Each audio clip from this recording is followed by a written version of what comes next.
Ooh, we're talking about the Baltimore subway link? We are not talking about the Baltimore Metro subway link today, Awkward. Everybody recording? Yep. sadly for you. So, how's everybody's week? We all feeling limber and ready to cast a pod? I feel so limber sitting down. Yeah, I'm probably the most limber ever. Huge limber. You've ever been. I have to go tie flies for fishing, for actual broadcasting. Whoa, fly fishing. Yeah. Is it like a live house fly? That's not what No. fly fishing means, Kyle.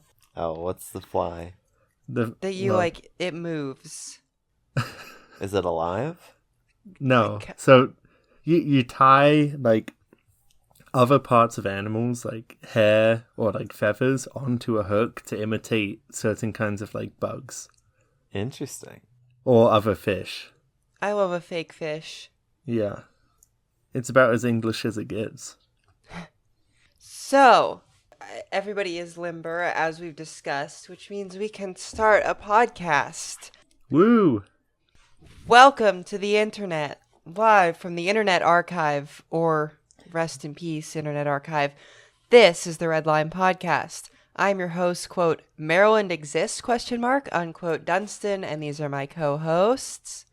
Kyle, quote, Baltimore subway, close quote, Holland, and... Alex, quote, fly tying fielder. Today we're discussing the Purple Line, the DC metro area's perpetually delayed northern orbital service. Just how did this light rail line get so far off track, and will it ever be finished? All this after the news. Do. Could the CTA's troubles finally be coming to an end? In the wake of the COVID-19 pandemic, the nation's second largest transit agency has faced serious issues with staffing and service reliability.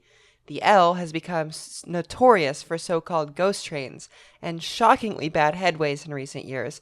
An agency head, Dorval Carter, has come under fire for seemingly doing little to address these existential issues. But things might be looking up for transit commuters in the Windy City. The CTA has just released its 2024 to 2025 fiscal year budget, which looks to restore funding to 2019 levels for the first time. The agency also reports that it is currently training more than 600 new rail operators in hopes of bringing the L back up to snuff. As ridership growth has remained strong, 600, wow. I know, has remained strong this year, it's possible that this new budget could take Chicago down the road to an eventual full recovery. Yeah, 600 is a lot of operators. I don't think we have that. We might have that many bus operators in UTA. Maybe, I don't know. And like even on a CTA rail network scale, that is a lot. Well, I mean, if you think about it, though, the L carries roughly 500,000 people a day. Uh-huh. The Utah Transit Authority has 2,000 employees, and it carries 150,000 employees a day. Yeah, but they're also running a lot of trains, and we're talking about rail operators, so the operator to passenger ratio is a lot lower. Still, So those 600 will make quite a big splash. yeah, they want to restore pre-pandemic headways, which were, like, pretty good as far as I can remember, so... You know, I think the Chicagoans would be happy if they restored the scheduled headways. That would be ideal. Yeah, every 15 minutes on America's second busiest transit line is not a good look. So, am I reading this correctly in that they actually had budget cut since 2019? That is correct. Why? Joe Biden, I don't know, man. Okay. Yeah, service is scheduled on the red line every 7 minutes. It actually comes about every half hour. That's a joke. Is it a joke? Is it a joke? Well, during the big concert they had a few weeks ago, it was not a joke, so... Great. Do. Do. Do. My cat is... Was that a cat? Yeah. She was scratching at the Is door. your cat joining in? I love that. Okay. There's going to be Can a we lot of introduce noise our to guest?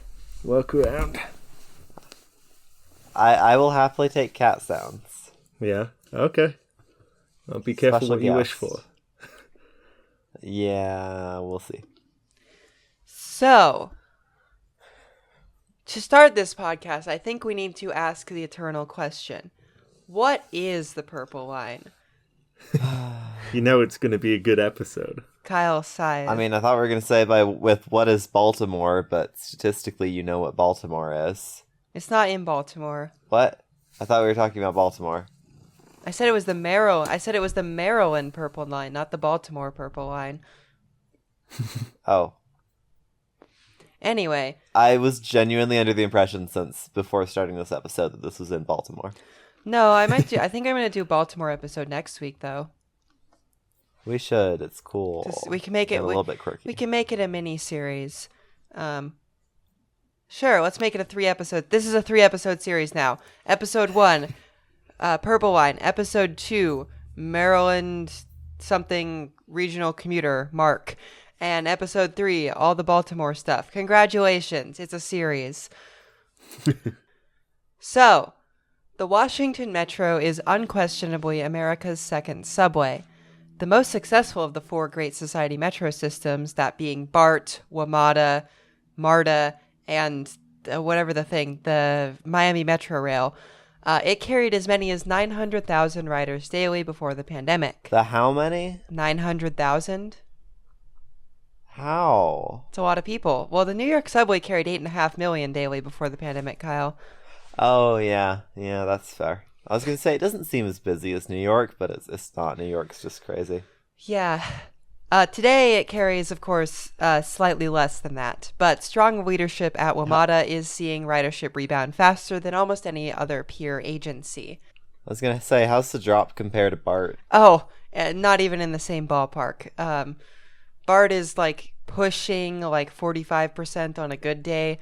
WMATA is, Oof. pushing 70%. So, yeah, no, it's not the same ball game, unfortunately, for San Franciscans. But Completely different employment base, too. yeah, Tech versus government. Federal employees are in the office a lot more than, Salesforce employees or whatever. I'm not sure the computers are good enough for you to work remote. Probably not. But the Metro has a problem. It's extremely radial. Like most post-war subway systems, the Washington Metro is designed to do one thing and one thing only: to get commuters from the suburbs to downtown as quickly as possible, and vice versa. Commute. This sort of naturally limits its utility for people who don't, follow that pattern. And proposals for an orbital route began to circulate as early as the 1990s. Architects proposed a 65-mile route following the infamous Capitol Beltway and called it the Purple Line. Thus, our protagonist for today was born. It's cool that this has been cooking since the 90s. And this would have been... when did the IBX project kick off? Very recently. Although I will say that this original plan is much more ambitious than the current plan. It would have been a full circle as opposed to kind of the, third of a circle that we get with this plan. Well, we always never mind. IBX has been in some sort of planning since 96. There you go. Well, we always get project downscaling over time. I don't know when there's ever been a project that is as good as it should have been. I know, right? The RAM. Well, okay, but that's true. a different country, so. Yeah. I'm thinking here. The OG BART was as good as it was planned to be. Well, how soon after the plan did they build it? Oh, quite quickly, if you remember from our BART episodes. They were planning it in the 1960s, and then they were like, all right, well, let's tear up the entirety of downtown San Francisco and Oakland to build this sucker. So, just like fruit, it seems like these projects kind of expire and get a little iffy after a while. You have to sort of start building right after, otherwise it doesn't go well. That might actually be an interesting idea. Anyway, so earlier plans for what would become the Purple Line began with, as is often the case with new light rail systems, the state of Maryland's purchase of an abandoned CSX rail line in the 1980s. Initial plans. Wow, and they bought it well in advance. Well, they didn't think they were going to build this. They thought they were going to build something else, as we'll discuss in about 2 seconds. Well, but still, they got right of way well in advance. This is true. Initial plans called for basically the S line, right? It was meant to be a rail trail conversion with a trolley line. But in the late 90s, a more ambitious plan was hatched.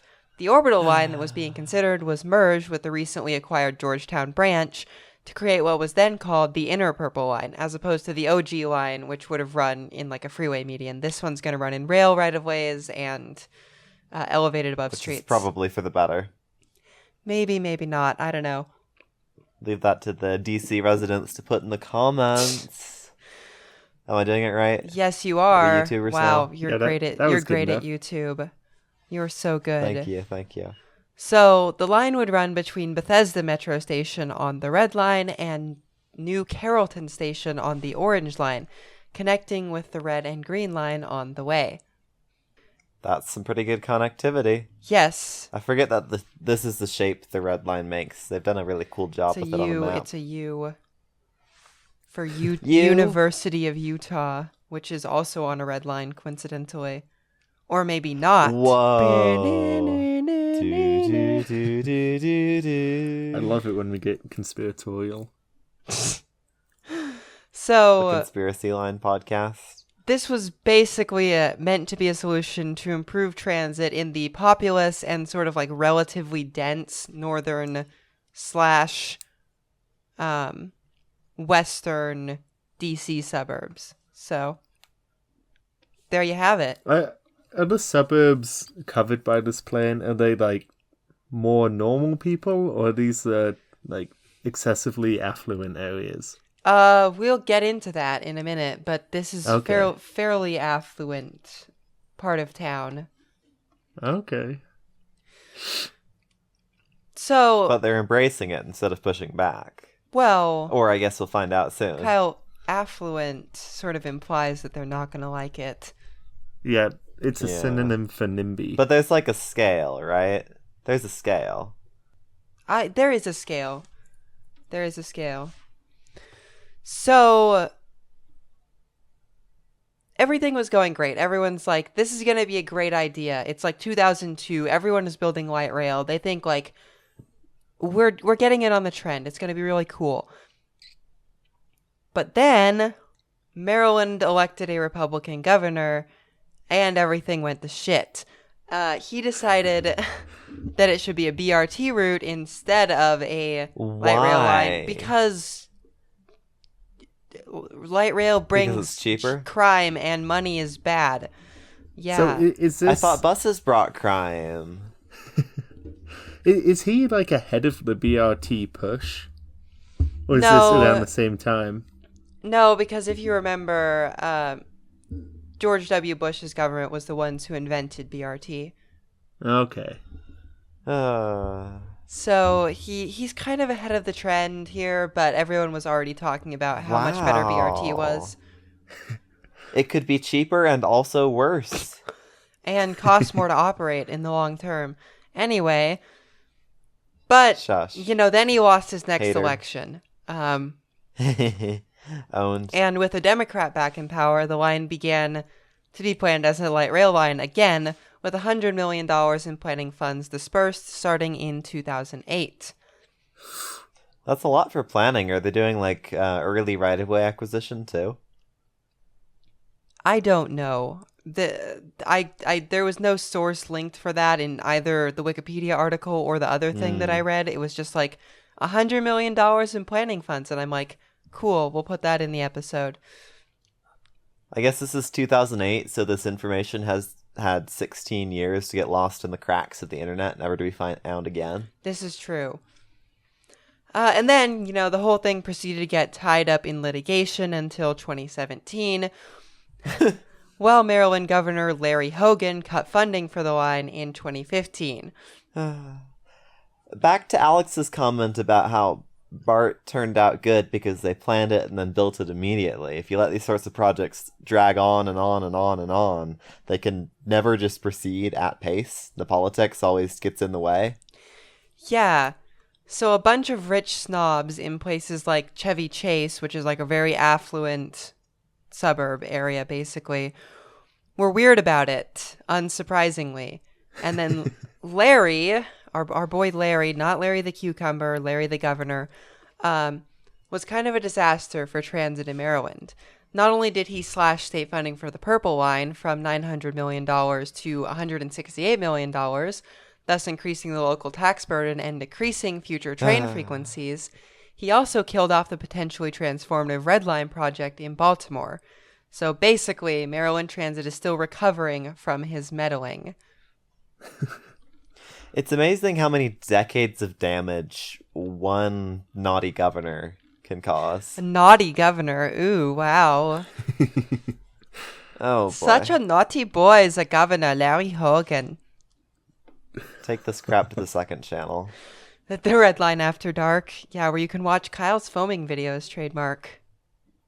And soon, you playing City Skylines. No, that's going to be on Twitch. Oh, okay. Bougie. So lawsuits, there would be additional lawsuits this until 2020, but all were ultimately defeated. The most important one, which is the one that was struck down in 2017, alleged that the MTA, Maryland Transportation Authority, needed to redo its environmental studies because WMATA saw a modest ridership decrease between 2015 and 2019. That's dumb. It's just sort of a classic case of NIMBYs weaponizing environmental review studies. laws to be like, oh, well, your light rail line isn't environmental enough, whereas my giant road that I drive on every day is super environmental. I don't understand how... I am a liberal. Go on. I don't understand how a ridership decline would affect EIS. So the line was based on the principle that a certain percent of its ridership is going to be people coming to or from WMATA. And so basically, right, like the idea is you do this EIS, you're expecting a certain number of riders in this EIS, and you make your environmental impact statement based on that number of riders. How many tons of CO2 are we going to get rid of? How much traffic is going to be reduced? How much pollution is going to be abated? And so if you have less riders than that, then you're going to have a lesser impact on all of those things than you thought you would. Now, NIMBYs don't actually care about any of these things, but they want to use the fact that the plan might be slightly less good for the environment than it was going to be before if it gets less ridership, to get rid of it entirely. And this is how this happens basically everywhere in the country with environmental review laws these days, is that NIMBYs just sort of use it to hold up good things that they don't want, even though those things are objectively good for the environment, which is why sort of permitting for these things and environmental review programs need some really serious reform, especially one known as CEQA, which we have talked about before. I was going to say, this is why I appreciate laws like the one in California that exempts rail projects that are entirely within existing public right-of-way entirely from CEQA. They're still not, like, exempt from NEPA, which is honestly a bigger problem all the time. No, they're not, which certainly is. But at least they only have to do one review instead of two. Yeah, I think they also just, because Caltrain had a nightmare with this when they were trying to start the electrification project, as we've discussed. And sort of as a result of this, California has just passed a law exempting railway electrification projects from CEQA as well. So that's the sort of thing that we need to see, is like multifamily housing being exempted from environmental review, rail projects, bus projects, things like that being sort of exempted from environmental review, because it is well known that they are all sort of always positive for the environment. Well, specifically, I think you don't want to just blanket exempt them from environmental review, but you want to do two things. First of all, you want to exempt projects that are in existing right-of-way from environmental review, at least on those segments. Like, building a tracks line in the middle of a public street doesn't impact anybody. You're not blowing up anybody's house. You're not plowing through wetlands like a certain highway in Utah did. Stuff like that. This would broadly apply to any sort of rail project that is using existing rail corridors and existing public streets, which is almost all of them these days. And then I think the second thing is on the segments where these do need to be subject to environmental review for good reason. Like when you take property, you go through and do new build in environmentally sensitive areas that aren't even paved right now. You need to recognize the objectively positive environmental impacts of these projects and weight the consequences accordingly. Like, it shouldn't be a years-long battle to say, hey, electric train good for the environment. That should just be taken as a given from the get-go. Well, but you see, the electricity might cause cancer. The kids to become gay. Yes. Well, it only causes cancer in California, and they seem to be fine with that, so... No, this is something very interesting about California policymaking in general, is that a lot of times policies made in California end up applying to the whole country, like emission standards, warning labels, like a lot of good things have been done because our largest state is pretty liberal. Yeah. And a few weird things, but I'm hoping for good things going forward. I personally think they should make me dictator of the state of California. I would be very good at it. I'd like to submit my application. You can send all questions to redacted address. Well, go do a ballot measure and they'll vote 61-39 in to favor make me of installing you as dictator. Yeah. California Yeah. ballot initiative be like, do evil thing, 61 to 39. California ballot measure be like, do good thing, 59-41. Of course, the good thing loses because it only got 59% of the vote. Only 59% of the population likes this. God, that's just the most cursed thing, to require a supermajority for all ballot measures. Yeah, and I could see where they're coming at with more like political and government reform type ballot measures, like you need a high percent, a supermajority to amend the state constitution. But like why not a supermajority to like reform some government for property thing? But where it kills you is taxes. when you get to funding measures and taxes, right? Like any funding measure for any project is only going to benefit a subset of the population, like a new light rail line, a highway rebuild, even just like filling 5 potholes is not going to benefit 90% of the population, maybe more like 50 or 60 at best. So it's okay if you don't get 60% of the population approving of thing that is good for most of the population and neutral for the rest.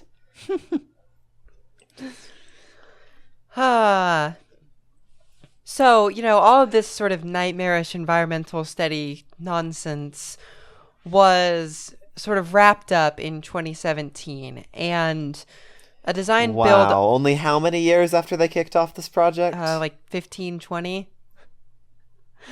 2008 since this particular stage of planning. This is true, but it was sort of held up by being briefly converted into a BRT, then unconverted. 9 years of political mess. Yeah. 9 years. All of which could have been avoided with, stable funding. Like, in most states, you have a stable source of highway funding that comes from defined sources. Communism. Predictable year to year. We could do that for transit instead of just letting the politicians wing it. And then there's the environmental side of completely frivolous lawsuits holding up the entire project for no immediately obvious reason. So, a design build operate contract was awarded to a consortium of companies in 2016, and construction on the line... Fucking design build operate, this is getting out of hand. Yeah. Was finally begun in 2017, and then was immediately bogged down by delays and funding cost overruns. This is unsurprising. So, by 2019, the builders had announced that the line's opening date would slip from 2022 to 2024, and then in 2020, they just pulled out of the contract altogether. Sounds like this was maybe not the right contractor for the job. A new contractor would not be announced until 2021, 1 year before the line was initially meant to open. They're really doing a good job, as you can tell. That's fantastic. The new isn't it? contract added how much money? So the new contract added $3.6 billion to the design build operate cost, with a new total construction cost of $3.4 billion and a total contract cost of almost $10 billion. That is a You know what'd be fairly funny? substantial cost That's overrun, insane. I will say. You know what would be funny? If they built the thing 10 years earlier. Then it might not have cost $1 trillion. See, I feel like, yeah, you always have like conservative politicians complaining about the cost of these projects, but it's always clear that their early shenanigans result in the final costs being exponentially higher. Well, right. It's like these like Republican Chevy Chase weirdos fighting it for 10 years. And then a governor before that turning it into BRT for 4 years so it never got built. And then Larry Hogan is, I think, is he a Republican? Larry Hogan, a member of the Republican Party. Yeah. So cutting funding and then, which probably resulted in it getting delayed further and the red line getting delayed further. Like, you're really shooting yourself in the foot there. Like, you say you want, like, cost-effective government, and then you're just like, let's, like, cancel something we've already spent a bunch of money on. Yeah, as we've seen, like with MBTA projects too, every single year that you drag out these planning construction projects, whether it's politics, funding, design, lawsuits, is just burning money. The Great American Money Pit from The Onion. Republicans are bigger proponents of the money pit, I will say. So, Seems to be. overruns continued, but construction resumed in 2022, and the line is now expected to open in 2027, almost 5 years after the original opening date. And 19 years after planning started. Yeah, 19 years. years for a light rail line. The Earth is going to catch fire and spin into the sun before we can build comprehensive transit networks in places that take 19 years to do one light rail line. I think that the Silver Line, the WMATA Silver Line, was like proposed and finished between the time it was planned and like, yeah, it's not a great moment for the Maryland Transportation Authority. So, what went wrong? Number 1, lawsuits. There were 3 major lawsuits against this project, which took like 5 to 10 years to fight. Number 2, they had to change contractors in the middle. That's always a mess. And then the pandemic happened, which is a thing. Of course, fucked absolutely everything. But even with like all of this like nightmarish nonsense, it's still not actually that expensive, relatively speaking.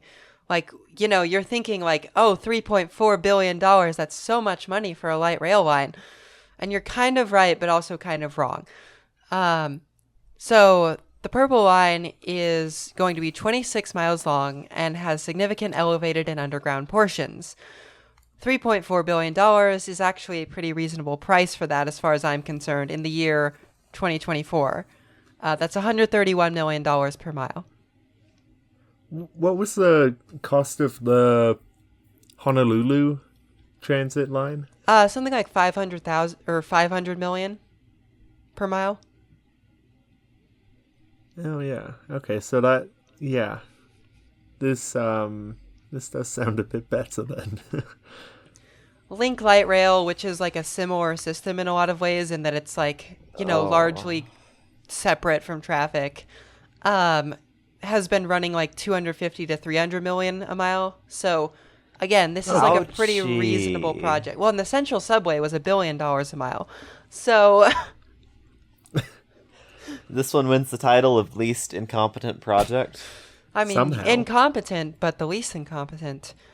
Yeah. And then to operate the line for 36 years, which is I think the contract length, $6 billion is not out of the question. That's only like $165 million a year. So UTA's budget's $65 million a year to operate our entire light rail system, which is substantially longer. I think that they may be running more service than the entire UTA light rail system, Kyle. I still don't like this concept of contracting out operations for one single line. Like, your contractor is going to now be taking a profit margin for the next 36 years, and you have limited control over operations. It's a fairly standard operating pattern around the world, Kyle. I don't trust America to pull it off. This is true. America, bad. Trademark. The red line, you heard it first here, folks. America, bad. Okay, reductivist. I'm your most annoying leftist friend. So, I understand people being unhappy about the cost overruns, but I feel like the project is like still reasonably affordable. I don't know. It's like not that bad is my takeaway. It could be worse, but it should have been a lot better. Ding ding, correct. So, I think the Purple Line is exactly the kind of transit project that we need in 2024. We all know that the pre-pandemic commuting pattern is probably permanently dead, which means that transit agencies need to focus on non-standard, suburb to suburb, city to suburb, city to city, etc., commutes and non-commuting trips. So an orbital line like the Purple Line is great for things like that and also helps feed new trips into the existing system, which is a win-win for everybody involved. It connects to WMATA at 4 points, Bethesda and Silver Spring on the Red Line, College Park on the Green Line, and New Carrollton on the Green Line, or on the Orange Line. That was a typo. And to all 3 MARC commuter lines. So that's 7 stations with connections. This is making me think of those lines in Japan they have, where like basically every stop connects to a different line, and the line is therefore crush loaded all the time because it's so popular, because it goes from everywhere to everywhere instantly with like 2-minute frequency. Well, I don't think that except the shitty American light rail version. Well, it's not that shitty. It will also have nice walk-through trains, as you can see here. Wow. Why has it taken us so long to do that on LRVs? God. Oh, okay. He said no walk-through trains. The line is expected to get something like 68,000 daily riders a couple years after it opens, which will make it one of the most used light rail lines in the country. And also one of the most should-have-been-a-subway light rail lines in the country. Well, look, we can't build subways in this country. It's against God.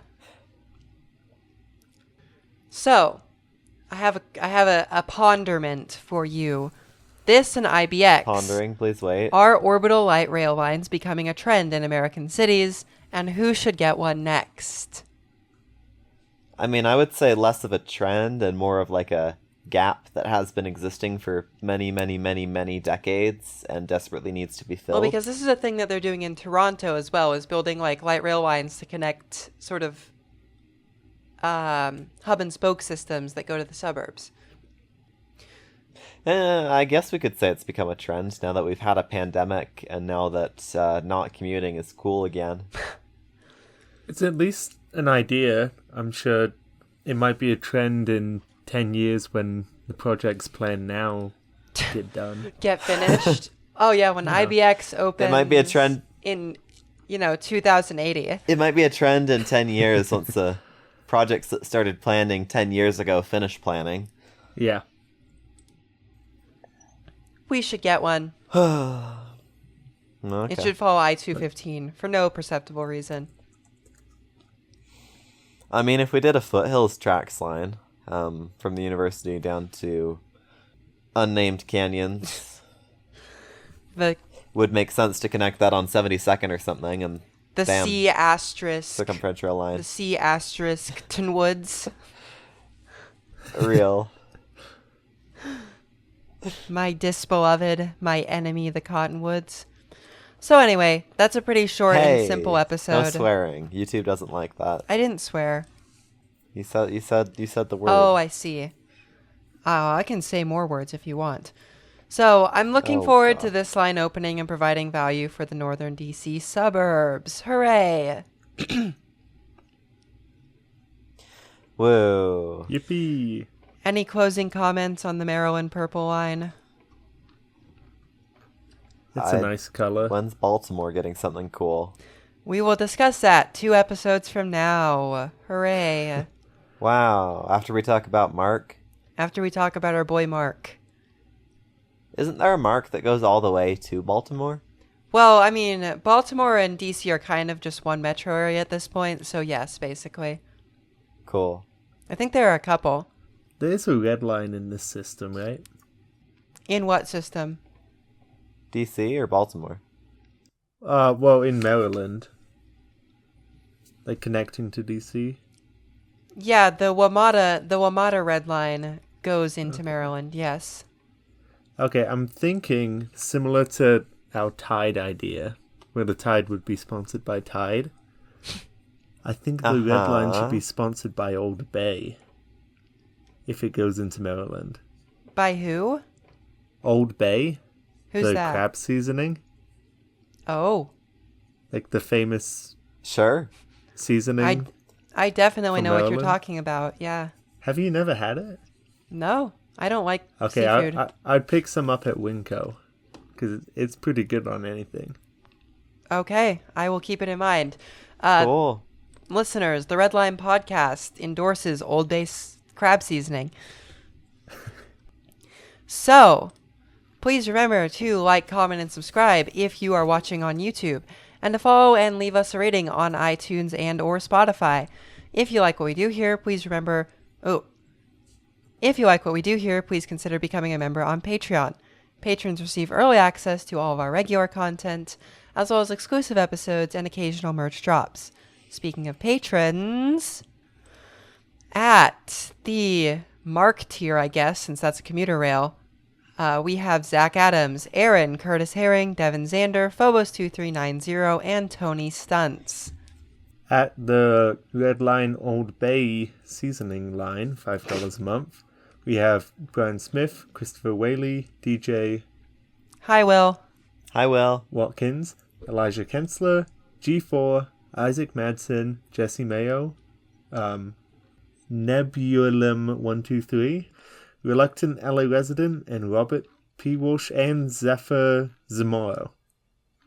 And at Purple Line tier, we have Alex Stykelski, Alice MYOB, Ben Busouth, Bradley Bondi, Ethan McDonald, Evelyn, Jack McCoskey, Litmus Zest, Martine Hecker Martinez, Matt Gray, McKay Ransom, Oliver, Purple Waves, Sam Myers, Sky Lukowski, and Zach Verstaat. Get it? Because it's blue and red mixed together? You are so funny. Oh my goodness. They call me Mr. Funny.